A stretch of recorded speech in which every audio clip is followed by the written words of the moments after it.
Fala galera, beleza? Tá começando mais um vídeo aqui no canal Equipe da Bola e no vídeo de hoje eu vou falar um pouquinho sobre a questão do Dorival Júnior. Dorival Júnior, que estava sendo rondado pela seleção brasileira, finalmente está na seleção brasileira. Edinaldo Pereira decidiu colocar ele lá após os resultados ruins do Fernando Diniz e o Fernando Diniz acabou saindo e agora entrou o Dorival Júnior como técnico da seleção brasileira. E ele já chegou com polêmicas, pessoal. Então vamos que vamos, né? Vamos falar um pouquinho sobre o Dorival Júnior, seleção brasileira, falar sobre os jogadores da seleção e outras coisas mais que envolvem a seleção brasileira. Então vamos que vamos, né, rapaziada? Ó, primeiramente, eu achei que a entrevista de Dorival Júnior foi uma excelente entrevista. Ele demonstrou muita personalidade, falou que eu acho que foi uma das primeiras coisas marcantes da entrevista dele que ele falou que a seleção não é a seleção Dorival, sim a seleção dos torcedores brasileiros, seleção do povo brasileiro, né? Então achei muito interessante essa questão da entrevista que ele falou. Ele falou também que a seleção precisa de algumas reformulações, que se for necessário ele vai dar o melhor dele e várias outras coisas mais também. Pessoal, uma das coisas que eu acho que ele deveria fazer é tentar tirar a imagem que ele tem de um técnico muito tranquilo, muito na paz, e tentar transformar essa imagem em uma boa liderança, um bom gestor de grupos, né? Ele é um excelente gestor de grupos, só que a questão que ele fica marcado é essa, né? Que ele é um técnico muito tranquilo, então dá a entender que ele não cobra muitos jogadores. Eu acho isso uma mentira, né? Porque ele cobra sim. Até porque todos os times que ele passou os últimos 2 anos aí foram campeões, que foi o Flamengo e São Paulo. Então ele cobra os jogadores. Só que ele tem que acabar tirando essa imagem, né? Que a imprensa tem dele, o povo brasileiro tem dele, as torcidas brasileiras têm dele, entendeu?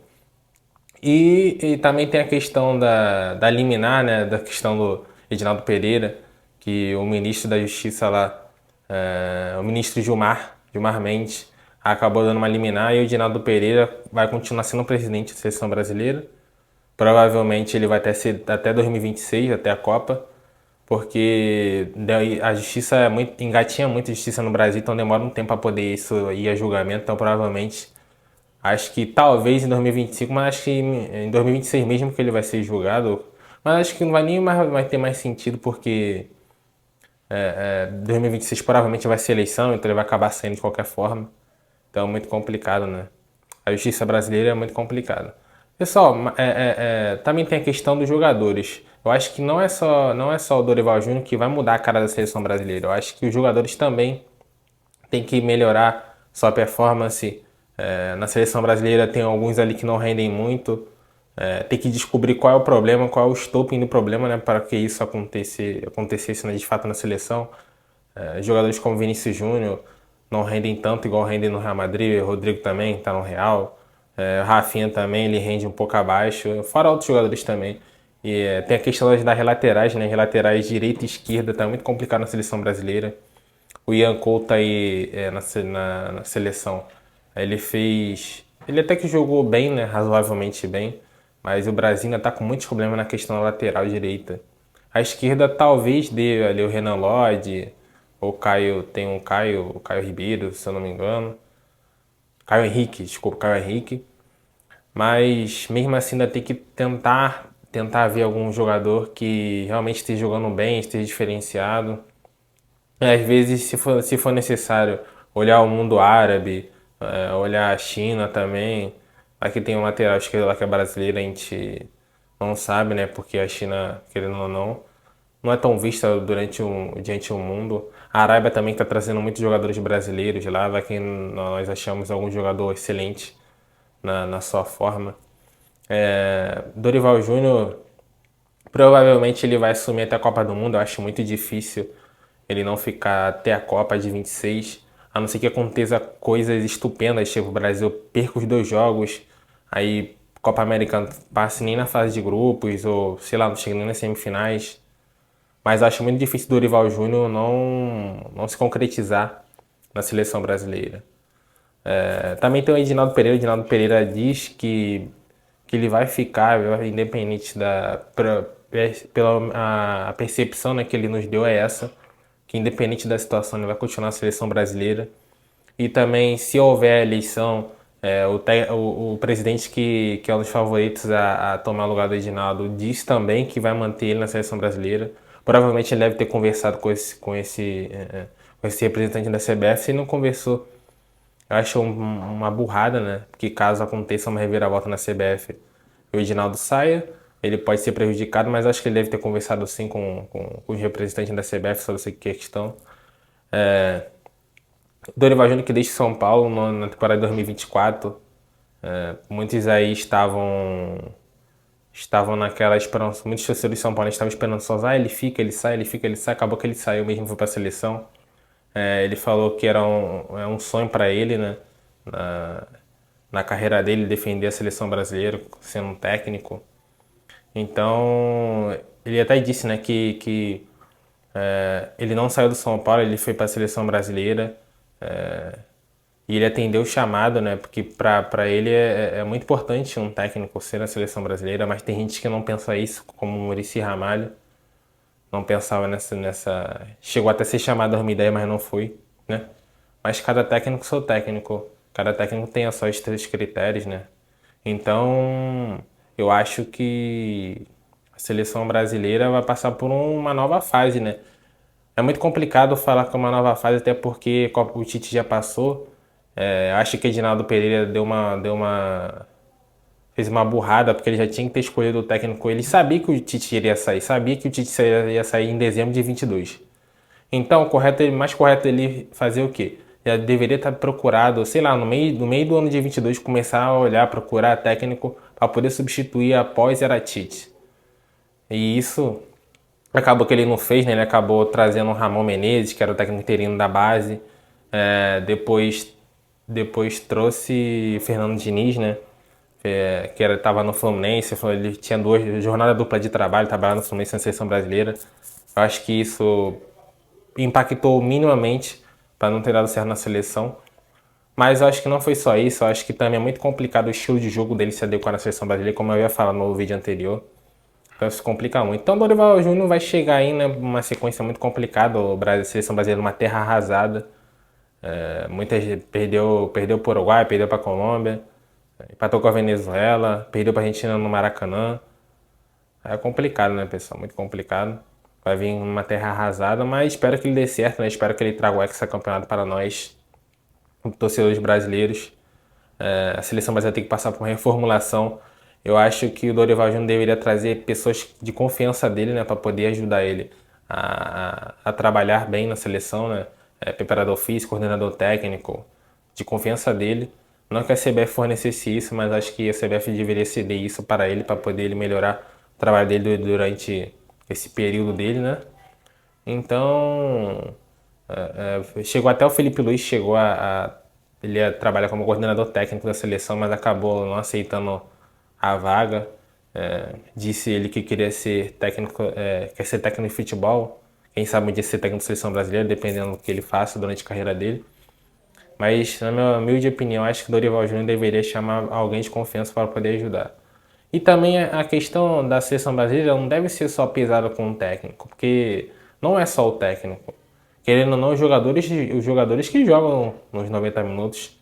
Então acho que os jogadores deveriam ter mais consciência, né? Se preparar mais. Eles poderiam melhorar, entendeu? O Dorival Júnior não vai motivar, porque ele é o técnico, ele vai motivar os jogadores. Mas os jogadores deveriam se preparar um pouco melhor. Teve um caso aí que entre o jogo entre a Bolívia e o Uruguai, se eu não me engano.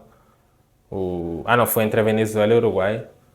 Os jogadores pegaram, foram para uma festinha, né? Saiu aí na imprensa que eles foram para uma festa no dia que eles estavam, no dia que eles receberam folga. Eles poderiam ter se resguardado um pouco, ou talvez ir para a festa num momento que fosse mais conveniente, mas não. Preferiram ir, né? Eu não tô falando que isso influenciou pro Brasil perder pro Uruguai. Mas eu acho que eles não chegaram na sua forma física de 100%, né? Sua excelência física, talvez por causa de uma noite mal dormida ou por uma bebida alcoólica consumida. E isso atrapalha muito o atleta profissional, ainda mais com a seleção uruguaia, que é uma seleção que é muito, muito física, é muito objetiva, seleção que tem um bom técnico atualmente. E que tá surpreendendo aí nas eliminatórias da Copa do Mundo, né, pessoal? No Sul-Americano, né? Nas eliminatórias sul-americanas para a Copa, surpreendendo aí a todos. A Argentina, atual campeã do mundo também, jogando muito bem. Se eu não me engano, está em primeiro e segundo lugar. Então, nós temos que não pensar que o técnico vai resolver tudo, que isso é uma mentira. O técnico não vai resolver tudo, os jogadores também tem que fazer por onde, tem que jogar com garra, com emoção, motivação, entusiasmo, para poder já alcançar coisas grandiosas aí no futebol. Que não, nós sabemos que o futebol não é só você jogar e acabou. Tudo envolve preparação física, psicológica, tudo isso envolve fisioterapia, para poder não ter lesões musculares, entendeu? Tudo isso envolve para os jogadores terem uma excelência. Então, tem também aquela questão que muitos dizem que os empresários comandam a seleção brasileira. Isso é uma questão muito complicada, né? Tem pessoas que dizem que o Tite não escalou aquela formação tática contra a Croácia, que provavelmente quem escalou foi a CBF. É muito complicado a gente falar isso, né? Porque eu prefiro não acreditar nisso até que se prove o contrário. Mas às vezes dá a entender que realmente acontece isso, né? De acordo com os fatos que tem na seleção.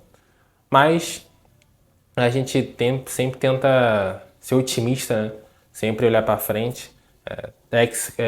Talvez aí o Dorival Júnior consiga trazer o nosso ex-campeonato tão sonhado, né? A nossa geração não viu para ser campeão da Copa do Mundo, a minha para frente, eu sou de 2001. Então eu acho que ia ser um dos maiores orgulhos da seleção brasileira se a gente voltasse a ser campeão do mundo. A torcida no geral iria abraçar a seleção brasileira de uma forma muito, muito interessante, muito legal. E até recordar as épocas antepassadas, né, pessoal? Porque, querendo ou não, os torcedores estão muito distantes da seleção brasileira. Hoje em dia, eu até falei isso em outro vídeo, hoje em dia os jogadores preferem mais assistir os clubes deles do que assistir a seleção brasileira. Infelizmente, a nossa situação atual é essa, né? Mas eu espero que tudo dê certo, espero que o Dorival consiga ter sua excelência. Tomara que os jogadores consigam compreender o sistema tático dele e ajudar ele de uma forma geral, porque ser técnico de uma seleção brasileira não é fácil, uma tarefa muito complicada. E não depende só dele, né, pessoal? Todos também têm que ajudar, têm que colaborar, torcedores fazem um esforço para apoiar a seleção brasileira, mesmo eles estando desesperançosos, né, na questão, mas tem que fazer um esforço, tem que torcer para a seleção brasileira num todo. O Brasil que vai enfrentar agora duas seleções europeias aí, se tiverem talvez não precise nem ganhar a partida, talvez empatar. Mas você já viu uma mudança ali, pelo menos em um dos dois jogos, empatar e outro ganhar, quem sabe? Se você já viu uma mudança ali, então isso vai, querendo ou não, vai animar mais um pouco os torcedores. Talvez já ter uma esperancinha de que seremos mais fortes em 2026. Em 2026, lembrando que vai ser uma Copa do Mundo que vai ter 48 seleções, se eu não me engano. Então vai ser uma Copa maior, um pouco maior. Antes tirar 32 no formato antigo, agora nesse formato atual. Se eu não me engano, 48 seleções. Então vai ter 16 seleções a mais, então vai ser muito maior a competição. Vai durar mais dias, se eu não me engano. Então o Brasil já tem que pensar na Copa do Mundo, né? Mas tem que classificar, né? Sabemos que agora na América do Sul tem 6 vagas para poder ir para a Copa do Mundo diretamente e uma sétima para repescagem. Então acho um pouco improvável o Brasil não se classificar. Mas mesmo assim, né, temos que demonstrar que somos a seleção brasileira, que temos 5 Copas do Mundo. Temos que mostrar isso para os europeus, porque infelizmente a nossa seleção não dá mais medo em ninguém, coisa que era improvável você pensar alguns anos atrás que a seleção brasileira não ia dar mais medo em nenhuma outra seleção, mas isso aconteceu de fato. Nossa última geração aí de jogadores aí que realmente eram diferenciados foi até 2010, que 2014 teve bons jogadores, mas mesmo assim não foram suficientes, né? Perdemos 7-1. Acho que aquilo foi muito mais psicológico do que de fato técnica, jogabilidade. Foi uma ação tática, foi mais psicológica, mas infelizmente perdemos de 7. E eu acho que esse 7-1 prejudicou muito a imagem da seleção brasileira no geral. No mundo, não só no Brasil, mas no mundo. Uma seleção pentacampeã perder de 7-1 é muito complicado, né, pessoal? Então é isso. Espero que vocês tenham gostado do vídeo. Dorival Júnior assumiu a seleção brasileira. Espero que o Hexa venha aí, né? Então, muito obrigado pela presença de todos. Valeu, falou e fui!